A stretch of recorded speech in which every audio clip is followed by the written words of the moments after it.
अगर मैं किसी इरफान विधायक से मिलने चला जाऊं तो आप महाराजगंज भेज देंगे घर से दूर।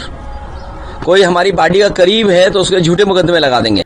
अखिलेश और शिवपाल सिंह यादव आज कानपुर पहुंचे। इस दौरान अखिलेश ने भाजपा पर निशाना साधा। अतीक अहमद पर कहा, उमेश पाल को सरकार ने जांच कर सिक्योरिटी दी। हमला हुआ और 2 सिपाही मारे गए। ये सरकार की इंटेलिजेंस का पूरा फेलियर है। पूरी जिम्मेदारी सरकार की थी। इस तरह के शूट आउट नहीं होने चाहिए।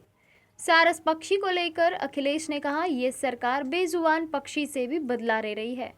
मैं इरफान सोलंकी से मिलने गया, उसे महाराजगंज भेज दिया। हम सारस से मिलने चले गए, उसे चिड़ियाघर भेज दिया।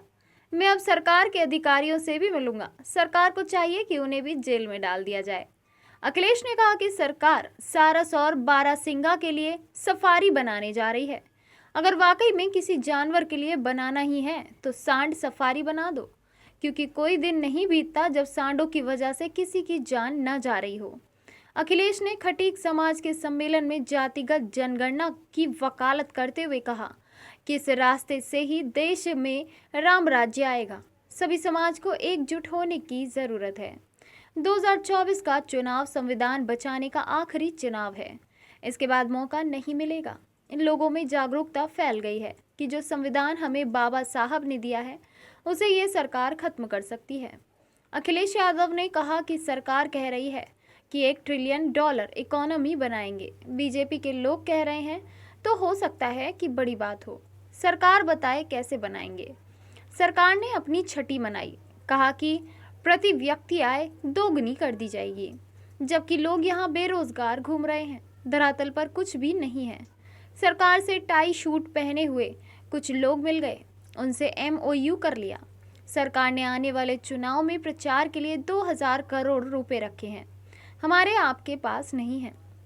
अखिलेश ने सरकार पर निशाना साधते हुए कहा कि सदन में मांग की थी कि सरकार टॉप 10 माफियाओं की सूची जारी करे, टॉप 100 की सूची भी जारी कर दे, लेकिन सरकार नहीं जारी करेगी, क्योंकि सरकार को मालूम है कि सबसे ज्यादा माफिया उनकी सरकार में निकलेंगे।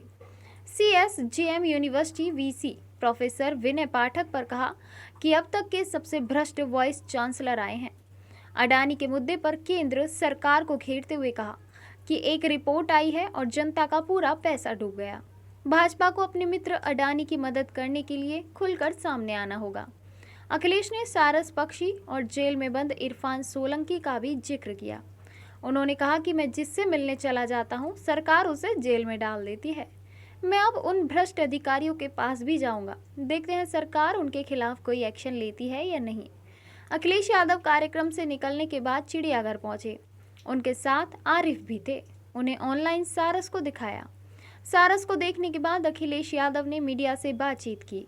इस दौरान कहा कि जो लोग आज दूसरों के लिए गड्ढा खोद रहे हैं, वे ये समझ लें कि गड्ढे अपने लिए खोदे जा रहे हैं। अखिलेश ने इशारों में चेतावनी देते हुए कहा कि आज आप बो रहे हो, कल आपको काटना भी पड़ेगा। सारस के दोस्त आरिफ को लेकर कहा कि जुर्माना और अन्य कार्यवाही नहीं होनी चाहिए। सारस को उसने नेचुरल हैबिटेट में छोड़ा जाना चाहिए। अखिलेश ने मांग की है कि सारस का क्वारंटीन पीरियड खत्म होने के बाद हम लोगों के पास दिखाया जाए।